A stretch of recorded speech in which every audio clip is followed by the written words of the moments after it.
السلام علیکم ورحمۃ اللہ وبرکاتہ۔ الحمد للہ الغنی الحمید المبدئ المعید ذی العرش المجید فعال لما یرید وهو على كل شيء شہید۔ احمده سبحانه واشکره صلوات اللہ وسلامه على خیر خلقه محمد وعلى آلہ واصحابہ وازواجہ وذریاتہ واہل بیتہ اجمعین۔ اما بعد، اعوذ باللہ من الشیطان الرجیم۔ یا ایہا الذین آمنوا اتقوا اللہ حق تقاتہ ولا تموتن الا وانتم مسلمون۔ یا ایہا الناس اتقوا ربکم الذی خلقکم من نفس واحدۃ وخلق منها زوجها وبث منہما رجالا کثیرا ونساء واتقوا اللہ الذی تساءلون به والارحام ان اللہ کان علیکم رقیبا۔ یا ایہا الذین آمنوا اتقوا اللہ وقولوا قولا سدیدا یصلح لکم اعمالکم ویغفر لکم ذنوبکم ومن یطع اللہ ورسولہ فقد فاز فوزا عظیما۔ وقال اللہ تبارک وتعالی فی محکم تنزیلہ اعوذ باللہ من الشیطان الرجیم ان الصلاة كانت على المؤمنین کتابا موقوتا۔ وقال تعالى أيضا فإن تابوا وأقاموا الصلاة وآتوا الزكاة فإخوانكم في الدين۔ رب اشرح لي صدري ويسر لي أمري واحلل عقدة من لساني يفقه قولي۔ رب يسر ولا تعسر وتمم بالخير، سبحانك لا علم لنا إلا ما علمتنا إنك أنت العليم الحكيم۔ رب زدني علما رب زدني علما اللهم رب زدني علما۔ میرے نبی کی آنکھوں کی راحت نماز ہے، میرے نبی کی آنکھوں کی راحت نماز ہے، کوثر ہے دل کا چین ہے جنت نماز ہے، ملتی ہے جس سے روح کو فرحت نماز ہے، ملتی ہے جس سے روح کو فرحت نماز ہے، دیتی ہے قبر میں جو سکینت نماز ہے۔ بزرگان محترم اور عزیز سامعین سامعات، رب العالمین کا بے پایہ شکر و فضل اور احسان ہے کہ جس نے مجھ اور آپ کو امت محمدیہ میں پیدا فرمایا، نبی کریم صلی اللہ علیہ وسلم کے امت میں مجھ اور آپ کو پیدا فرمایا۔ اللہ رب العالمین نے مجھ اور آپ کو مسلمان بنایا، ہمارا نام مسلمان رکھا۔ مسلمان وہی ہوتا ہے جس کا معنی اطاعت کرنے والا، فرما برداری کرنے والا۔ اللہ جو ہمارا خالق ہے، مالک ہے، حقیقی ہمارا پالنہار ہے، مدبر ہے، اس کائنات کو چلانے والا ہے، وہ اللہ جس نے مجھ اور آپ کو پیدا کیا۔ پیدا کرنے کا مقصد کیا ہے؟ اللہ نے انسانوں کو جو پیدا کیا، پیدا کرنے کا مقصد کیا ہے؟ قرآن مجید کے اندر سورہ ذاریات اللہ رب العالمین اس کے اندر فرماتا ہے وَمَا خَلَقْتُ الْجِنَّ وَالْإِنسَ إِلَّا لِيَعْبُدُونَ، کہ میں نے جنوں کو اور انسانوں کو صرف اپنی عبادت کے لیے پیدا کیا۔ جب اللہ نے انسانوں کو اور جنات کو اپنی عبادت کے لیے پیدا کیا گیا تو انسان کیوں اللہ کی عبادت نہیں کر رہا؟ جو مقصد ہم لے کر دنیا میں زندگی گزارتے ہیں، میرا اور آپ کا جو بھی مشن ہو، جو بھی مقصد ہو، ایک انسان کیا کرتا ہے؟ بچپن سے لے کر اس کو جوانی تک پڑھایا جاتا ہے، تقریباً 20 سال تک پڑھایا جاتا ہے۔ اس کے ذہن میں کیا خیال آتا ہے؟ ہاں، میری پڑھائی ہونے کے بعد، میری گریجویشن ہونے کے بعد مجھے کچھ کرنا ہے، اپنے لیے، اپنے بال بچوں کے لیے، اپنے والدین کے لیے، سب کرنا ہے۔ تو انسان کے اندر ایک گول ہوتا ہے، ایک مقصد ہوتا ہے، اس مقصد کو لے کر انسان صبح سے شام تک، شام سے صبح تک پوری زندگی محنت میں، کدو کاوشوں میں لگا رہتا ہے۔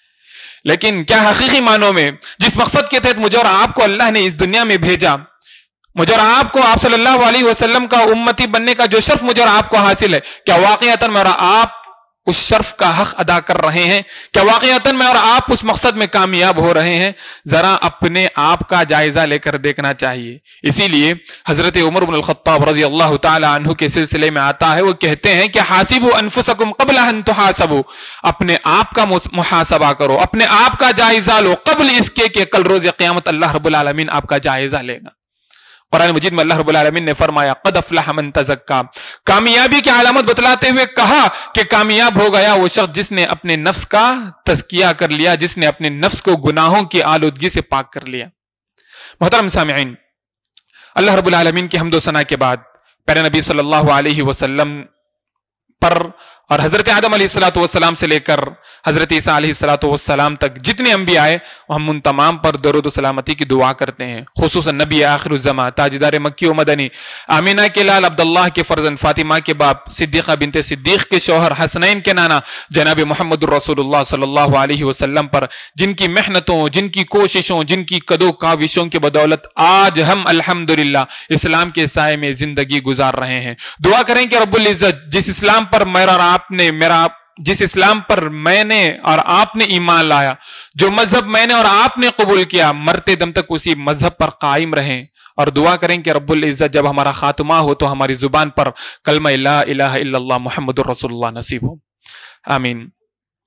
محترم سامعین، یہ گھڑی میرے اور آپ کے لیے انتہائی اہم ہے۔ دیکھیں یہاں پر بیٹھنے والا ہر شخص قابل مبارکباد ہے۔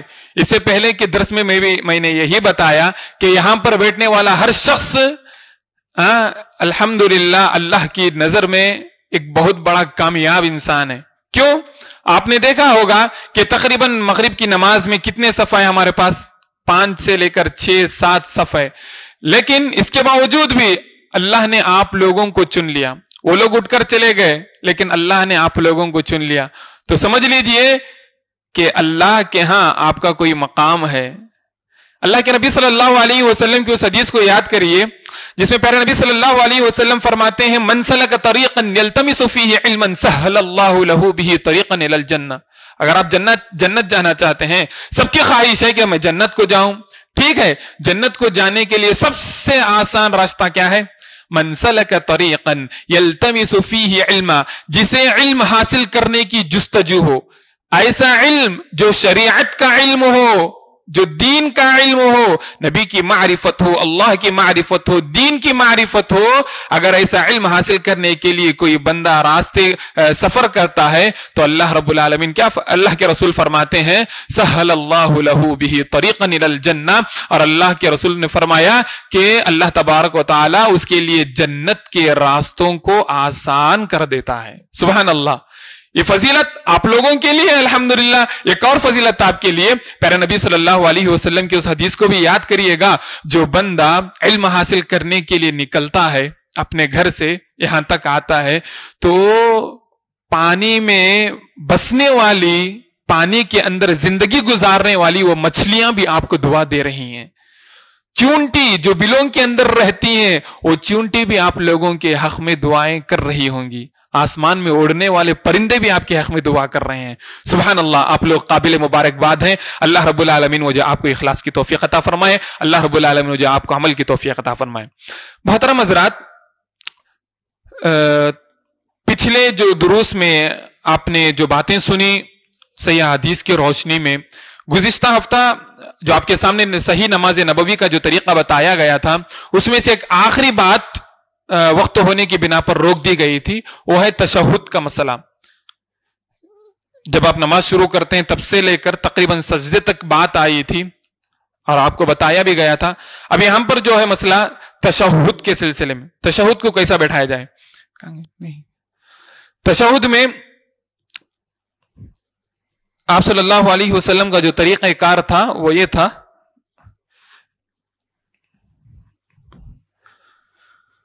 کچھ لوگ 2 تشہد ہوتے ہیں، 4 رکعت والی نماز میں 2 تشہد ہوتے ہیں۔ تو پہلے تشہد میں بیٹھنے کا طریقہ کیا ہے؟ ایسا ہے، بس 2 رکعت والی نماز، فجر کی نماز 2 رکعت والی ہے، تو فجر کی نماز میں آپ ایسا بیٹھیں گے، آپ صلی اللہ علیہ وسلم کی سنت ہے فجر کی نماز میں، اور اسی طریقے سے آپ سنت بھی نماز پڑھتے ہیں تو اسی طریقے سے بیٹھیں گے۔ رہا مسئلہ مغرب کی نماز، ظہر، عصر اور عشاء کی نماز، جس میں 3 رکعت ہیں اور 4 رکعت ہیں، اس میں کیسے بیٹھیں گے؟ دوسرے تشہد میں آپ صلی اللہ علیہ وسلم کا طریقہ تھا ایسا، آپ صلی اللہ علیہ وسلم کا طریقہ تھا ایسا، یہ ران اور یہ پنڈلی کو ملا کر اس پاؤں کے اوپر رکھتے تھے، اور آپ صلی اللہ علیہ وسلم اپنا یہ سیدھا پاؤں جو ہے کھڑا کرتے تھے۔ ٹھیک، یہ ہے آخری تشہد میں بیٹھنے کا طریقہ، چاہے 4 رکعت والی نماز ہو چاہے 3 رکعت والی نماز ہو، آخری تشہد کا طریقہ یہی ہے۔ اس طریقے سے بیٹھنے سے آپ صلی اللہ علیہ وسلم نے منع فرمایا ہے۔ تو سنت نبوی کو رکھ کر اگر ہم نماز پڑھیں گے تو ہماری نماز صحیح ہوگی، ہماری نماز کے ذریعے ہم کو اجر بھی ملے گا۔ یہ رہا تشہد میں بیٹھنے کا طریقہ. اب رہا مسئلہ تشہد میں ہاتھ کہاں پر رکھیں. دو حدیث بھی مروی ہیں. پہلی حدیث کیا ہے کہ یہاں پر رکھنا, گڑگے کو پکڑنا, اور دوسری حدیث ران پر رکھنا, ران پر رکھنا یا پھر گڑگے کو پکڑنا. دو حدیث بھی سامنے ہیں, صحیح حدیث ہیں. تشہد میں بیٹھنے کے بعد اب رہا مسئلہ اس طریقے کا, تشہد میں بیٹھنا اسی طریقے سے نہ بیٹھتے ہیں. تو دو حدیثیں آپ کے سامنے ہیں. پہلی حدیث جس میں بتایا گیا ہے کہ آپ صلی اللہ علیہ وسلم پوری انگلیوں کو مدڑ لیتے اس طریقے سے. یہ انگوٹھا کیا کرتے, یہ جو بیچ کی انگلی ہے اس انگلی پر رکھتے اور ایسا رکھتے. یہ پہلا طریقہ. اور دوسرا طریقہ انگوٹھے کو بھی اور بیچ کی انگلی کو ایسا کرتے, ایسا کر کے یوں ہلاتے. حدیث میں ذکر ہے کہ 50/3. اب دیکھیں عربی میں ایسا آتا ہے 5, عربی میں ایسا 5, 1 2 3, 50/3 یعنی 50/3 کا جو لفظ ہے عربی میں ہے, تو آپ صلی اللہ علیہ وسلم اس طریقے سے کرتے تھے تشہد میں, ایسے انگلی ہلاتے تھے. اس میں اختلاف ہے کہ انگلی ہلانا ہے یا پھر نہیں ہلانا. حضرت عائشہ رضی اللہ تعالیٰ عنہ کی غالباً روایت ہے, صحیح حدیث ہے, جس میں آپ صلی اللہ علیہ وسلم نے فرمایا آپ جتنا زیادہ ایسا مارتے رہو گے شیطان کو ہے نا لوہے سے مارنے کے برابر ہوگا. اگر ہم ایسا مارتے رہیں گے تو ہم شیطان کو مار رہے ہیں. ایسا مارنا ہمارے لیے آسان ہے, لیکن شیطان پر یہ لوہے کے ہتھوڑے مارے جیسا ہے. تو لہٰذا آپ صلی اللہ علیہ وسلم کی حدیث سے جو ہمیں بات معلوم ہوتی ہے کہ تشہد میں مجھے اور آپ کو کیا کرنا چاہیے. پہلا طریقہ اس طریقے سے رکھنا, یہ انگلی انگوٹھے کو انگلی پر رکھنا, اور دوسرا طریقہ اس طریقے سے 50/3. یہ گویا 50 ہوا, یہ عربی میں 5 ایسا آتا ہے گول, اور یہ 1 2 3 تو 50/3 ہوا. تشہد میں کیا کیا دعائیں پڑھنا, جیسا کہ آپ صلی اللہ علیہ وسلم سے مروی ہے التحیات للہ والصلوات والطیبات الاخیرہ, وہاں تک پڑھنا ہے. اس کے بعد درود پڑھنا ہے آپ صلی اللہ علیہ وسلم پر.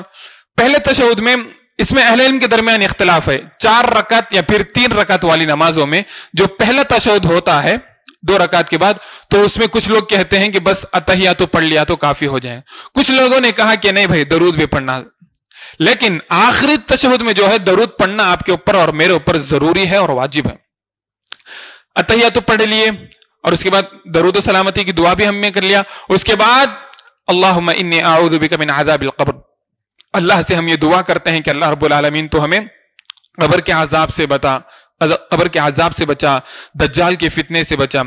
اسی طریقے سے اور ایک دعا بھی جو ثابت ہے پیارے نبی صلی اللہ علیہ وسلم سے, وہ یہ کہ اللہم انی ظلمت نفسی ظلما کثیرا ولا یغفر الذنوب الا انت فاغفر لی مغفرۃ من عندک وارحمنی انک انت الغفور الرحیم. یہ بھی دعا کر سکتے ہیں. اگر امام کا تشہد لمبا ہو گیا تو اس وقت ہمیں کیا کرنا, تو کہا کہ آپ جو چاہے دعا کر سکتے ہیں. پیارے نبی صلی اللہ علیہ وسلم نے فرمایا کہ تشہد میں آپ جو چاہے دعا کر سکتے ہیں. تو لہٰذا اگر امام کا تشہد لمبا ہو جائے یا پھر اگر آپ تنہا نماز پڑھ رہے ہیں, ایسے وقت میں بھی آپ کو چاہیے کہ اپنا تشہد کو لمبا کریں اور اللہ رب العالمین سے دعا کرتے رہیں. یہ رہا تشہد کے سلسلے میں. تشہد اب آپ کی نماز ختم اسی وقت ہوگی جب آپ السلام علیکم ورحمۃ اللہ کہیں گے.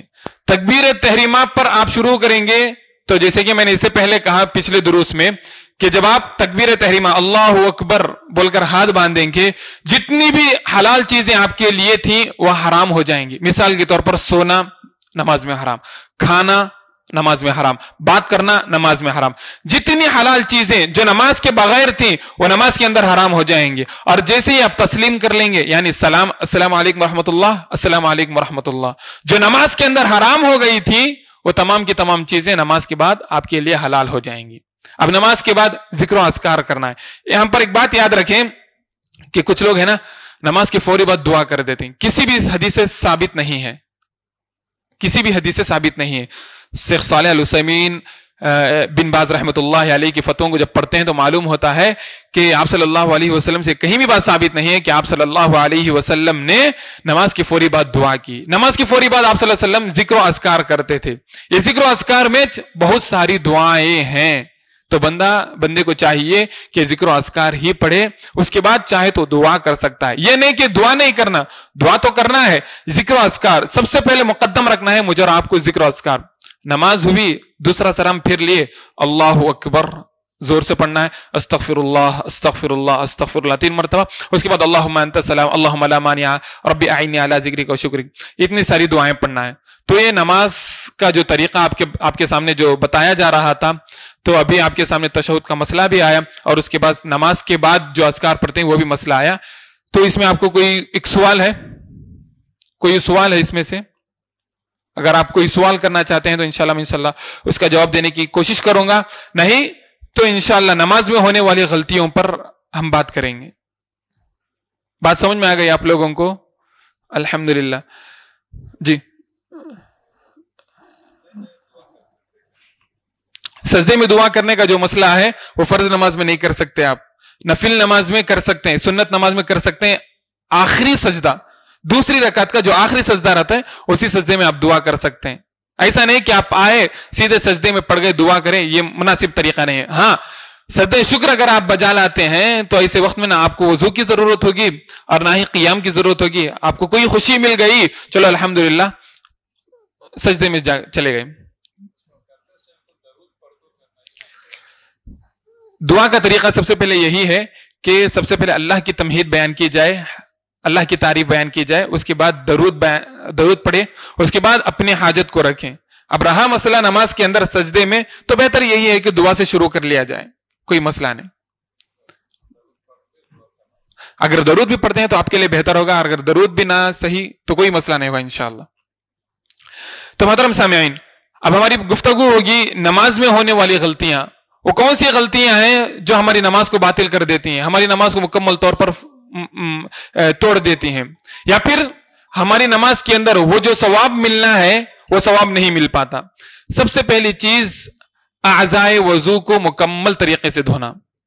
وضو کے سلسلے میں آپ کے سامنے بات آئی، اور اس فجر کے بعد جو درس ہوتا ہے اس کے اندر بھی آپ کے سامنے جو بات آئی وہ یہ کہ جتنے اعضائے وضو ہیں، چہرہ ہو، ہاتھ ہو، کوہنیوں تک دھونا ہو، مسح ہو، اور اسی طریقے سے پیر دھونا ہو، ان کو مکمل طریقے سے دھونا. خلال کرنا، آپ صلی اللہ علیہ وسلم اس طریقے سے خلال کیا کرتے تھے. اگر آپ کوئی چیز پہن کر ہیں جو ٹائٹ ہے تو اس کو اس طریقے سے کرنا ہے. تو جب تک ہمارا وضو مکمل نہیں ہوگا تب تک ہماری نماز درست نہیں ہوگی اور ہماری نماز قابل قبول نہیں ہوگی. ہمارا وضو اسی وقت قبول ہوگا جب ہم طہارت سے ہوں گے، جب ہم پاکی سے ہوں گے. اگر ہم پاک نہیں ہیں، حدث اکبر ہم کو لاحق ہو گیا، غسل ہمارے اوپر واجب ہو گیا، اگر ہم نے وضو کر لیا تو فائدہ نہیں، ہمارا وضو بھی بیکار اور ہماری نمازیں بھی بیکار. تو سب سے پہلے ضروری یہ ہے کہ اعضائے وضو کو مکمل طریقے سے دھویا جائے. اسی لیے پیارے نبی صلی اللہ علیہ وسلم نے فرمایا وَيْلٌ لِلْأَعْقَابِ مِنَ النَّارِ، کہ ان لوگوں کے لیے ہلاکت ہے، ان لوگوں کے لیے بربادی ہے جو صحیح طریقے سے وضو نہیں کرتے. دوسری چیز سترہ، یعنی اگر آپ نماز پڑھ رہے ہیں تو سامنے سترہ رکھنا. بعض لوگ ایسے ہیں، بعض تو نہیں بول سکتا، اکثریت کی تعداد ایسی ہے کہ دوسری صف میں، تیسری صف میں، چوتھی صف میں نماز پڑھتے ہیں، سنت نماز. ایک کہاں کا طریقہ ہے، جبکہ پہلی صف آپ کے لیے انتظار کر رہی ہے، پہلی صف آپ کی بھری بھی نہیں تو لوگ ہے نا اسی صف میں جا کر نماز پڑھتے ہیں، اس صف میں نماز پڑھتے ہیں. آپ لوگوں کی بات نہیں کروں، جو کھڑ کر نماز پڑھتے ہیں ان لوگوں کی بات کر رہا ہوں میں. ادھر آ کر نماز پڑھ لیتے ہیں. اگر کوئی انسان آ گیا وضو کر لے کر گیا، وہ چلا گیا تو اس کو معلوم بھی نہیں ہوگا کہ بندہ نماز پڑھ رہا ہے. تو اس کا بھی خاص خیال رکھا جائے. اگر آپ وہاں پر پڑھتے ہیں تو ٹھیک ہے، بہتر یہی ہے کہ آپ پہلی صف میں آؤ. پہلی صف میں اگر آپ آ کر کھڑیں گے تو فرشتے آپ پر درود و سلامتی بھیجیں گے، خصوصی طور پر سیدھے ہاتھ کی طرف کھڑے تو لہٰذا اگر آپ ادھر بھی نماز پڑھنا چاہتے ہیں تو سب سے پہلے اپنے سامنے سترا رکھ لیں، کوئی چیز کو رکھ لیں. یہ دوسری غلطی ہوئی. تیسری غلطی صف بندی. ہمارے پاس صف بندی نہیں ہوتی. پہلی چیز، اگر ہم اقامت کے بعد بولیں گے، امام بھی بولے گا کہ صفوں کو درست کر لو، تو اس وقت ہماری صفیں درست ہوں گی، الا ماشاء اللہ، کچھ لوگوں کے علاوہ.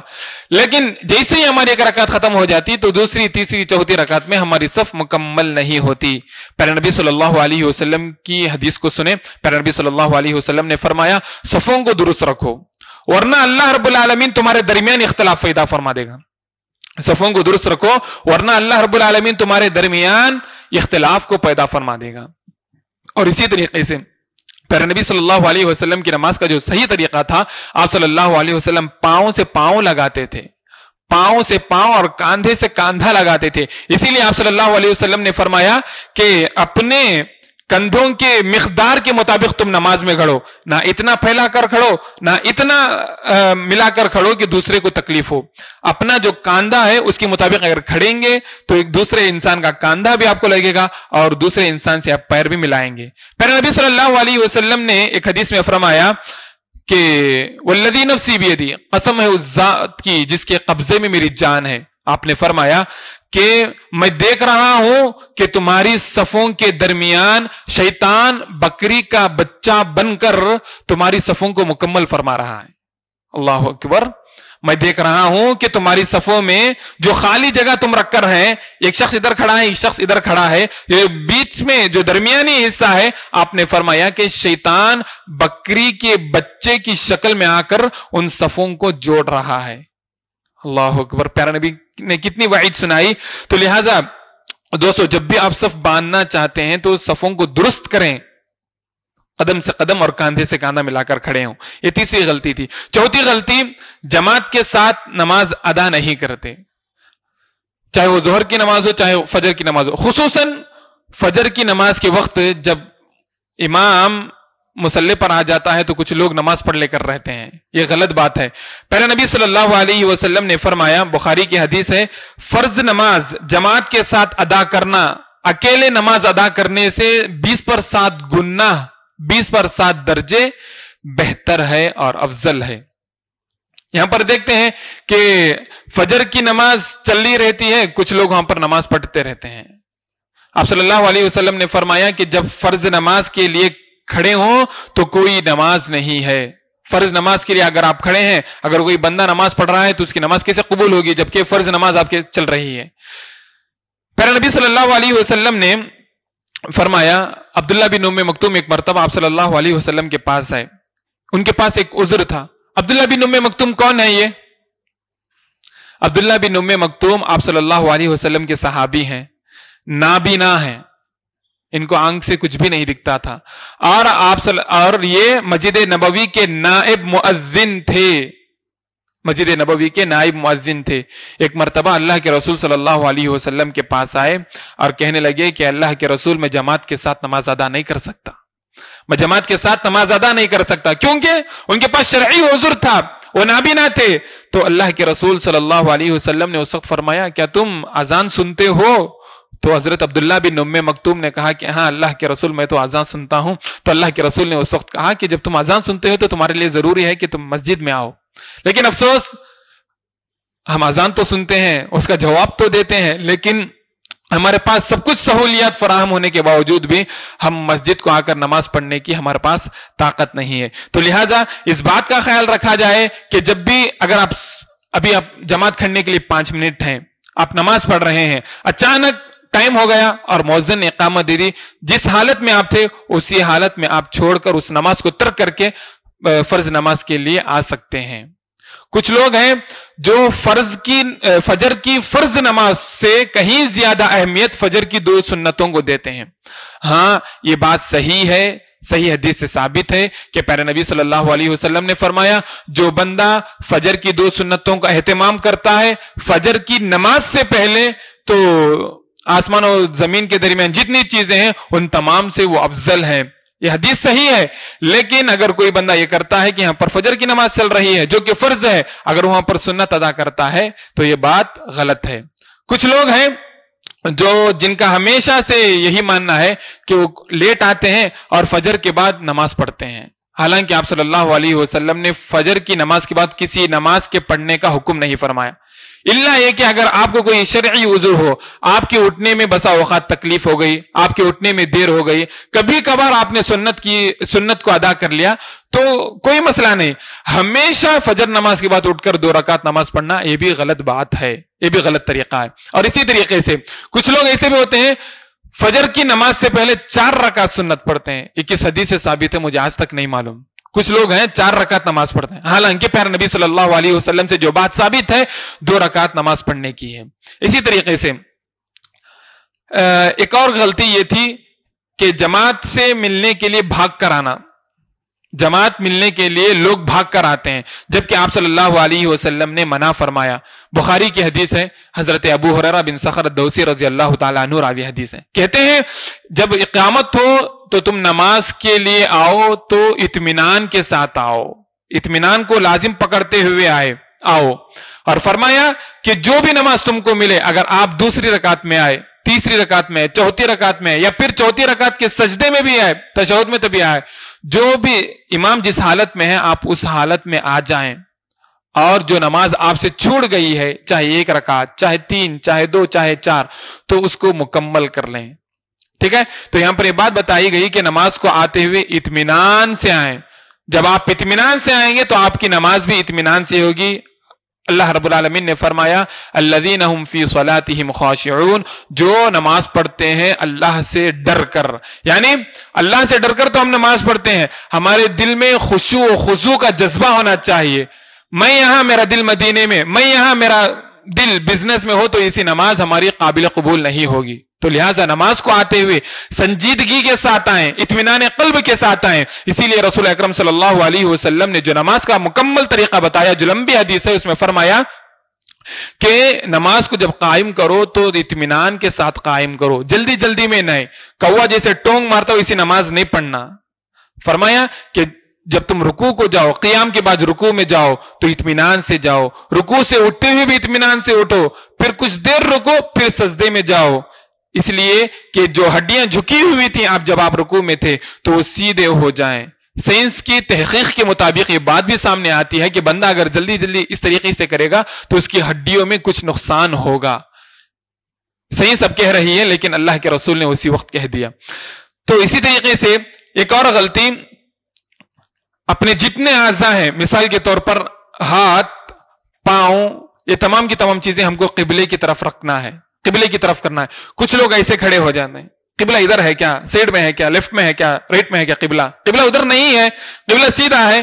تو قبلے کی جانب اپنے پاؤں کو کرنا، اپنے ہاتھوں کی اس طریقے سے آپ اٹھائیں گے اس طریقے سے، اور آپ کے پیر بھی بالکل قبلے کے جانب ہونا چاہیے۔ ابن ماجہ کی حدیث ہے، پیارے نبی صلی اللہ علیہ وسلم نے فرمایا کان اذا قام الى الصلاة استقبل القبلہ، جب بھی آپ صلی اللہ علیہ وسلم، کان رسول اللہ صلی اللہ علیہ وسلم نماز کے لیے کھڑے ہوتے تو اپنے اعضاء کو قبلے کی جانب کرتے۔ تو اس حدیث سے یہ بات معلوم ہوئی کہ ہم اپنے اعضاء کو، یعنی جسم کے اندر، جیسے کہ ہمارا ہاتھ ہے، ہماری پاؤں ہے، اور ہمارا چہرہ بھی قبلے کی جانب ہونا چاہیے۔ کچھ لوگ اوپر دیکھتے ہیں، اللہ کے رسول صلی اللہ علیہ وسلم نے وعید سنائی، جو شخص بھی اوپر دیکھے گا، آسمان کی طرف دیکھے گا، اللہ رب العالمین اس کی بینائی کو چھین لے گا، اللہ اس کی روشنائی کو اچک لے گا۔ اسی لیے اللہ کے رسول نے فرمایا کہ تم اپنے سجدے کی طرف دیکھو۔ ایک اور غلطی جو ہمیں اس معلوم ہوتی ہے، کچھ لوگ ہیں جو امام سے پہلے سجدہ کر لیتے ہیں، امام سے پہلے رکوع میں چل جاتے ہیں۔ یہاں پر 4 باتوں کا خیال رکھو، 4 باتوں میں سے 3 چیزوں کو نہیں کرنا اور ایک چیز کو کرنا۔ 4 چیزیں ہیں جن میں سے 3 چیزوں کو نہیں کرنا، ایک چیز کو کرنا۔ 3 چیزیں کیا ہیں جو نہیں کرنے کی؟ پہلی چیز، امام کے ساتھ، امام جیسے اللہ اکبر بولتا ہے آپ اللہ اکبر نہیں بننا۔ امام کے رکوع میں جانے کے بعد تھوڑی دیر کے بعد آپ رکوع میں نہیں جانا، اور امام کے رکوع میں جانے سے پہلے آپ رکوع میں نہیں جا سکتے۔ یہ 3 چیزیں نہیں کرنا۔ کون سی چیز کرنا؟ امام اللہ اکبر باندھا، آپ کو بھی باندھنا ہے۔ یہ نہیں کہ امام اللہ اکبر تو آپ بھی اللہ اکبر باندھنا نہیں، امام کے بولنے کے بعد ہی، اسی لیے کہ امام ہمارا پیشوا ہوتا ہے، امام کو دیکھ کر ہم کرتے ہیں، تو امام کے ساتھ ہم نہیں کرنا، نہ امام سے آگے بڑھنا، اور نہ ہی امام کے بولنے کے کئی دیر بعد ہم کرنا، چاہے وہ قیام کا مسئلہ ہو، چاہے رکوع کا مسئلہ ہو، چاہے سجود کا، چاہے پھر سے اٹھنے کا ہو، امام کے کرنے کے بعد فوری ہم کو کرنا یہ ضروری ہے۔ ٹھیک ہے، پیارے نبی صلی اللہ علیہ وسلم نے فرمایا وعید کے سلسلے میں، جو بندہ امام سے پہلے سبقت کرتا ہے تو اللہ رب العالمین قیامت کے دن اس کے سر کو گدھے کا سر بنا دے گا، یا پھر اس کی صورت کو گدھے کی صورت بنا دے گا۔